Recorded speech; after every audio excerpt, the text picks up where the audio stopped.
besties, welcome back to my channel. I'm sure you guys are already here because the title of this video, and you didn't already know, your girl got new boobs, okay? And I have been wanting to do a Q&A and just answer all the questions you guys have in regards to this. I just love how we're going into 2023 and breast augmentation, implants, plastic surgery is something that is more talked about on the internet.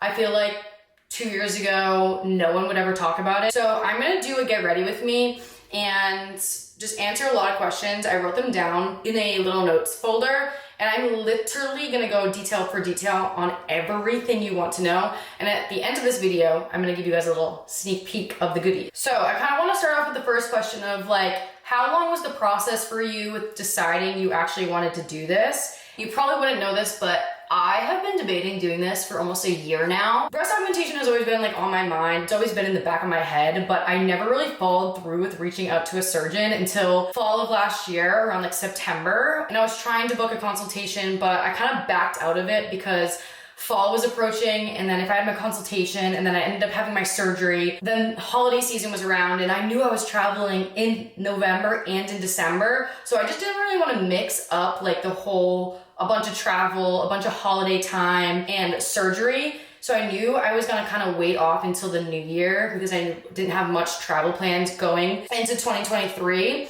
So what I actually did was I held off and then I waited until December to reach back out to the surgeon and book a consultation the first week of January.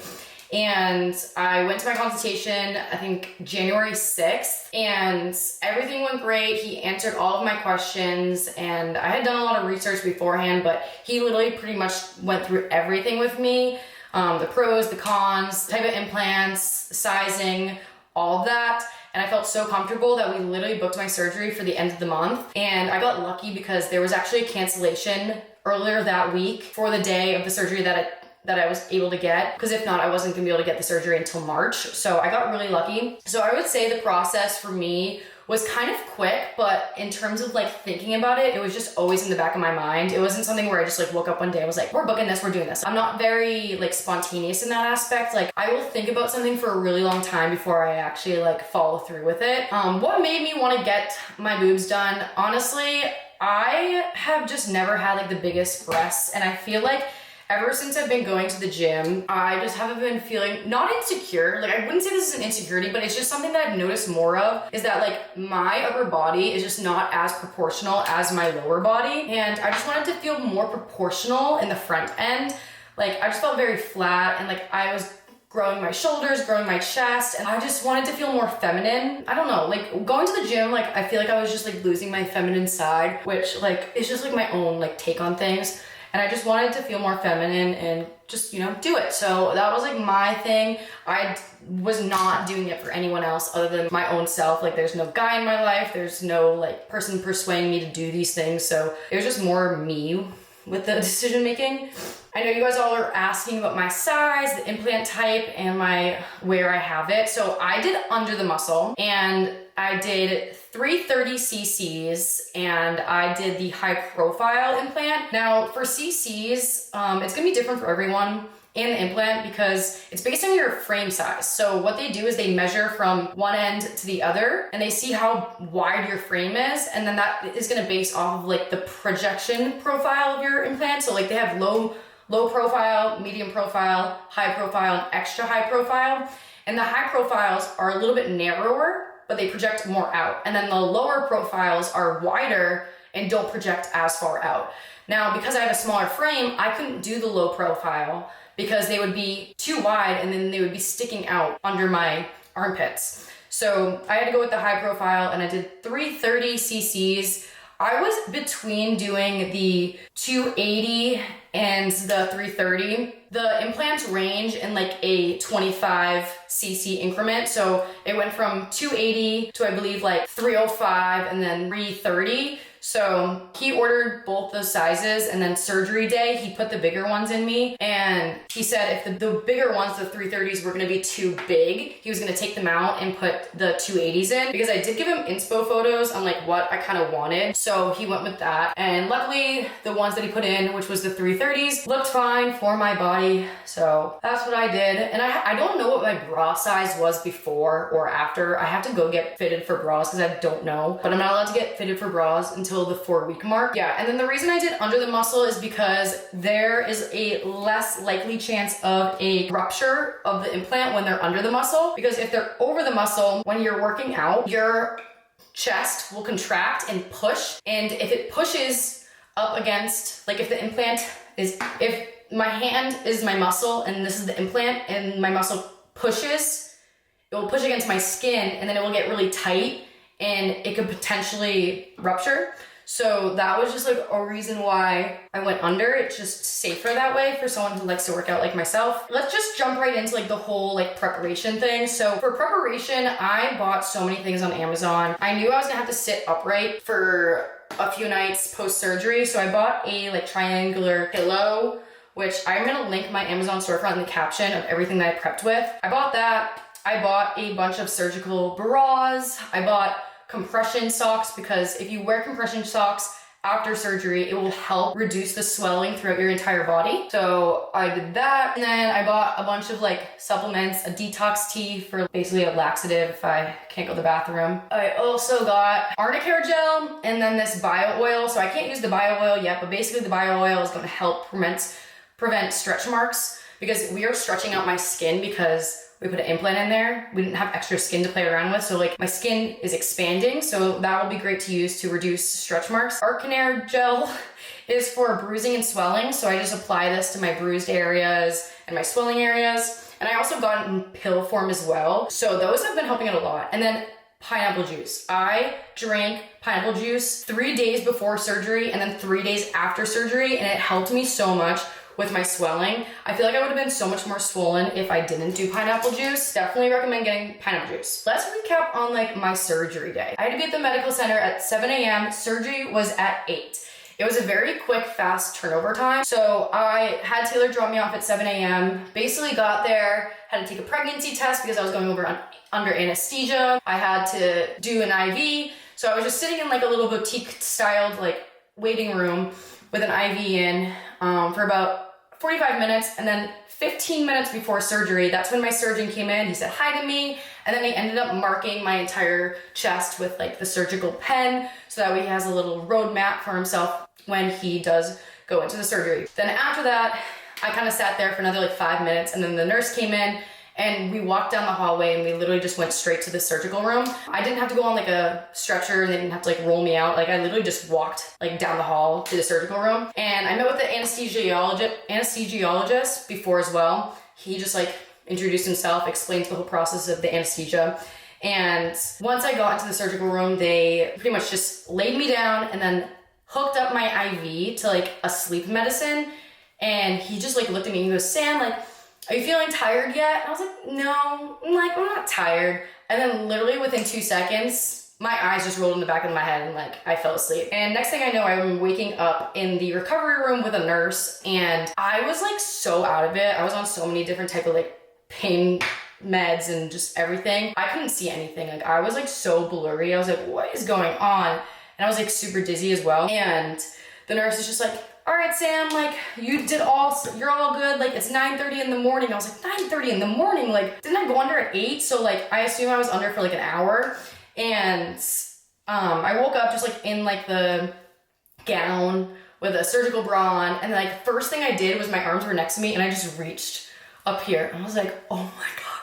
I was like, I have boobs. Like, holy shit. Overall, like, that whole process was not scary at all. Like I felt super comfortable with like the whole team that was helping me. They were all super sweet. They answered all my questions. They honestly like provided me with so much information where I didn't even ask that many questions. Then Taylor picked me up, and that was around like, I don't even know, like 10:30 she picked me up. I knew that anesthesia would cause pretty much a lot of nausea.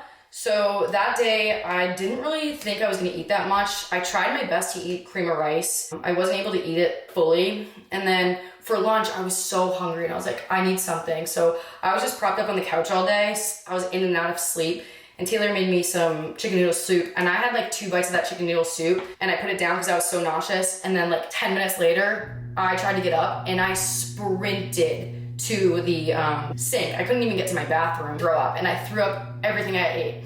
So I just knew for the rest of the day, I was like, we're not eating anything. I had some Italian ice just to get something in my system, but other than that, like I literally did not eat anything. So the first day, it was just like more or less like a lot of sleeping. Second day was kind of the same. I didn't throw up or anything, but I did get the chance to actually like finally eat some breakfast. I think I ate like 2 or 3 times that day. Then the third day, I woke up so swollen. Like my side boobs were literally like under my armpits. I was so swollen, and my like pec muscles up here were also like super big. So they were like massive. And I felt like I was in like the regret phase. I was like, fuck, like, why did I do this to myself? Like, this is horrible. But what was I thinking? But then the 4th day came around and the swelling went down like a lot. I was like, thank goodness, because that swelling was literally horrible and I never want to feel like that again. The 4th day was actually like the first day I actually left the house, and I obviously had been on medication for the first 5 days. I was on pain medicine, nausea medicine, 2 other things that I don't really know what they were, but I left the house and I just went to go get my nails done, like nothing crazy. I was just like, I need my nails done so bad, which they're so cute. And when I went to go get my nails done and I came back, I took my medicine and I just hit a brick wall. I was like, whoa, I am so tired. Like my energy battery is so small. The smallest things like wear me out. And I obviously knew one of the medications caused drowsiness. So I was like, okay, like obviously that's a huge factor into why I'm so tired. And then yesterday was my 5th day and I actually got out of the house for like a really long time, but like I was so out of it. My friends kept being like, are you okay? Like what's wrong with you? And I was just like, I'm just like on so much meds that like I'm so tired and my social battery is so small. And today's my 6th day, so I'm fine. Like my range of motion on my arms are so good. Like this arm's less, but like I can get this one up pretty high.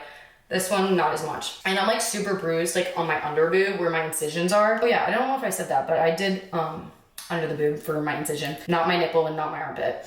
I actually got the go-ahead/clear to start walking on the treadmill this week. So when Taylor goes to the gym, I'm just gonna walk on the treadmill for like 30 minutes.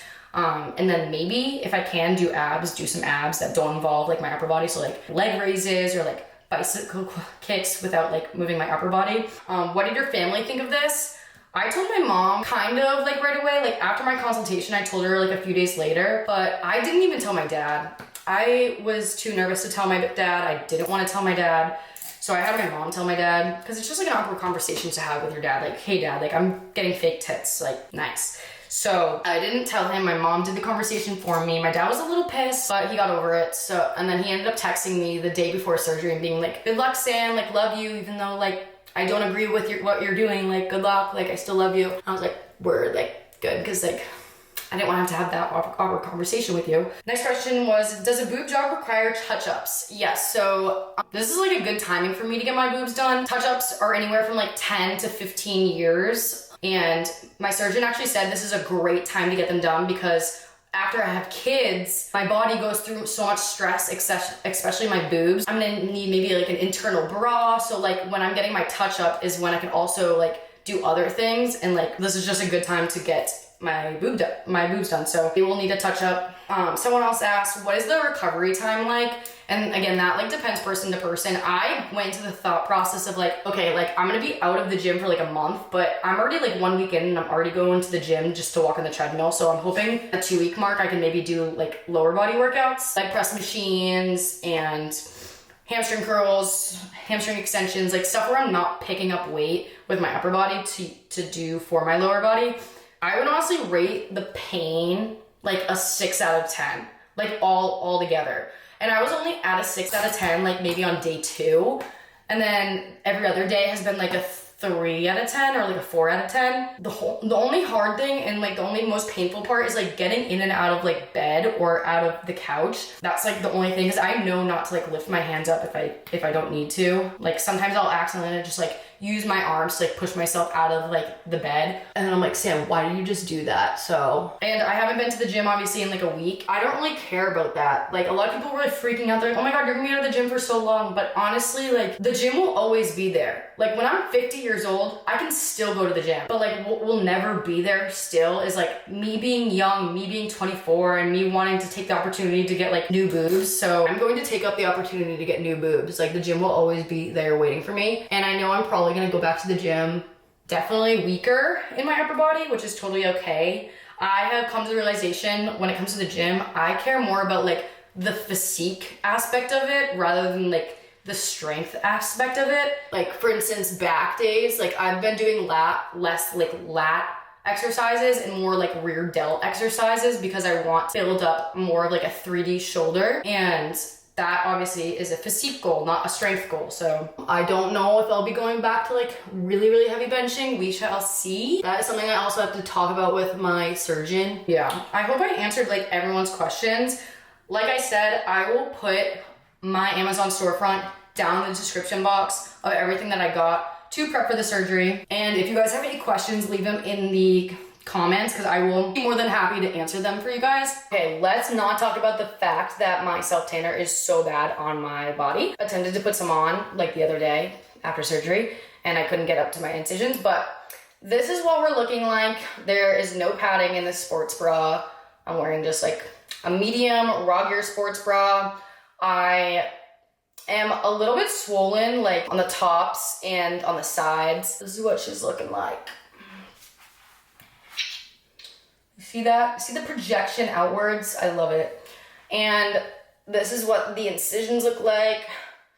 They're on the bottom.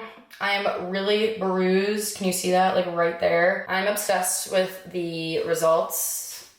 And I'm not even done. They haven't even dropped and fluffed. Like they're gonna look hard and look like bricks on my chest for probably like 2 months. And then like at the 3-month mark, that's when they like drop and fluff, which means like the implants fall into place and like my boobs will be like a little bit more droopy, like less like fake looking. But other than that, I'm truly obsessed. So anyways, love y'all. Hope you enjoyed this video. Ask any questions you have in the comments and I'm more than happy to answer them for you.